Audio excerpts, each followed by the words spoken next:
दोस्तों अस्सलाम वालेकुम, मैं हूं जिया बलोच और आप देख रहे हैं रियलिटी बाय जिया बलोच।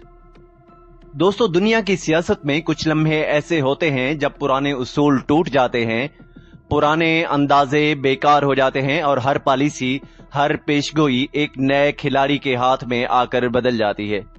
ये वो वक्त है जब ताकत के ऐवानों में बैठा एक गैर रिवायती सदर अपनी रिवायती सफारतकारी को एक तरफ रखकर खेल के कवायद बदल देता है।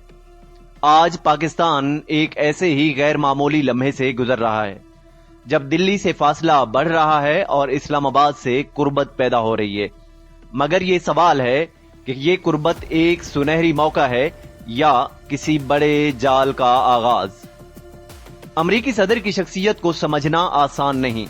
वो ना तो रिवायती सियासी रास्तों पर चलता है, ना पुराने इत्तेहादियों के साथ महज तारीख की बुनियाद पर ताल्लुक रखता है। इसकी नजर में हर ताल्लुक एक डील है, एक सौदाबाजी है जो जितना जल्दी फायदा दे उतना बेहतर। उसका मिजाज तेज, फैसले गैर मुतवक्के और बयानात अक्सर दुनिया को चौंका देने वाले होते हैं। वो आलमी मुआहदों को लंबी मंसूबाबंदी नहीं बल्कि कारोबारी मुआहदे की तरह देखता है, जहां हर चीज का हिसाब फौरी फायदे में लगाया जाता है। इस मिजाज में एक और पहलू भी है कि दोस्त और दुश्मन का तयन मुस्तकिल उसूलों पर नहीं बल्कि जज्बात और वक्ती जरूरतों पर किया जाता है। ऐसे में दिल्ली और वाशिंगटन के दरमियान बढ़ता फासला महज इत्तेफाक नहीं है।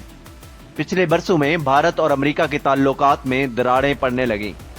तिजारती तनाज़ात ने एतमाद को कमजोर किया, दिफाई मुआहदे सुस्त रवि का शिकार हुए और भारत की रूस के साथ बढ़ती कुर्बत ने वाशिंगटन को परेशान कर दिया। अमेरिकी मीडिया में भारत के अंदर इंसानी हुकूक के मसाइल की बढ़ती हुई खबरें इस सर्द मोहरी को मजीद गहरा कर रही है।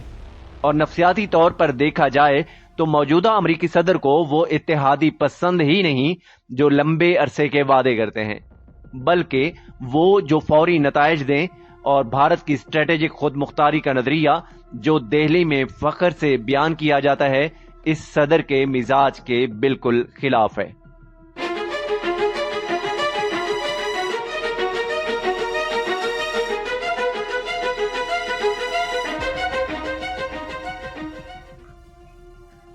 दोस्तों, यही वो लम्हा है जब इस्लामाबाद की तरफ नजर दौड़ती है। पाकिस्तान ने अफगानिस्तान से अमरीकी इनखला में एक कलीदी किरदार अदा किया, खुफिया मुज़ाकरात में सहूलतकारी की और खित्ते में एक ऐसे जोग्राफियाई मकाम पर खड़ा है जिसे नजरअंदाज करना मुमकिन नहीं। अमरीकी एस्टेब्लिशमेंट के कुछ हलकों की नजर में पाकिस्तान एक मुश्किल मगर नागुज़ीर इत्तेहादी है। चीन के बेल्ट एंड रोड मंसूबे में पाकिस्तान का मरकजियत का किरदार और खित्ते में ताकत का तवाज़ुन कायम रखने की सलाहियत अमेरिका के लिए एक अहम कार्ड है।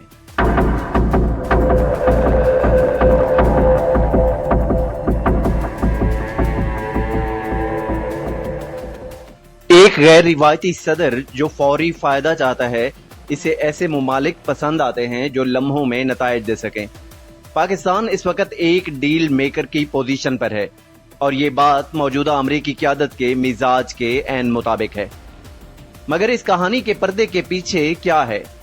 क्या ये कुर्बत एक वक्ती हिकमत अमली है या एक बड़े स्ट्रेटेजिक मंसूबे का हिस्सा? अमरीकी सियासत के अंदर भी दो वाज़ेह धड़े नजर आते हैं। एक जो पाकिस्तान को खित्ते में तवाज़ुन का ज़ामिन समझता है और दूसरा जो इस पर कभी मुकम्मल भरोसा नहीं करता।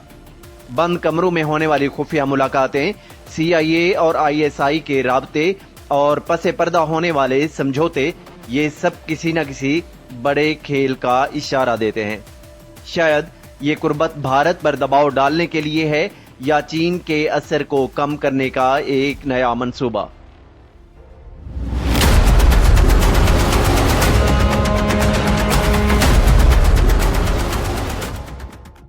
पाकिस्तान के लिए ये वक्त एक नाजुक मौका है। एक तरफ इम्कानात हैं, दूसरी तरफ मुआशी ताउन, दिफाई ताल्लुकात में इजाफा और आलमी फोरम्स पर पाकिस्तान के मौक़िफ़ की तायीद। दूसरी तरफ खतरात भी मौजूद हैं। एक गैर मुस्तकिल मिजाज सदर की पॉलिसी किसी भी वक्त पलट सकती है। भारत और दीगर खित्ते के ममालिक की मुखालफत भी बढ़ सकती है اور ایک بڑی ڈیل میں پاکستان کو محض وقتی فائدے کے لیے استعمال کیے جانے کا خطرہ بھی موجود ہے۔ آخر میں نفسیاتی تجزیہ یہی کہتا ہے کہ موجودہ امریکی صدر کے ساتھ تعلقات میں پائیداری سے زیادہ فوری نتائج کو ترجیح دی جائے گی۔ پاکستان کو اس حقیقت کو سمجھنا ہوگا کہ یہ قربت جتنی پرکشش لگتی ہے اتنی ہی ناپائیدار بھی ہو سکتی ہے۔ اس صورتحال میں دانش مندی یہی ہے کہ اسلام آباد سفارتکاری، معیشت اور دفاع میں توازن قائم رکھے تاکہ تعلقات سے زیادہ فائدہ حاصل ہو اور ممکنہ نقصان سے بچا جا سکے، اور یوں طاقت کے اس عالمی شطرنج بورڈ پر ایک غیر روایتی کھلاڑی کے ساتھ کھیلتے ہوئے پاکستان کو ہر قدم سوچ سمجھ کر اٹھانا ہوگا، کیونکہ تاریخ یہی بتاتی ہے کہ موقع اور خطرہ ہمیشہ ساتھ ساتھ آتے ہیں۔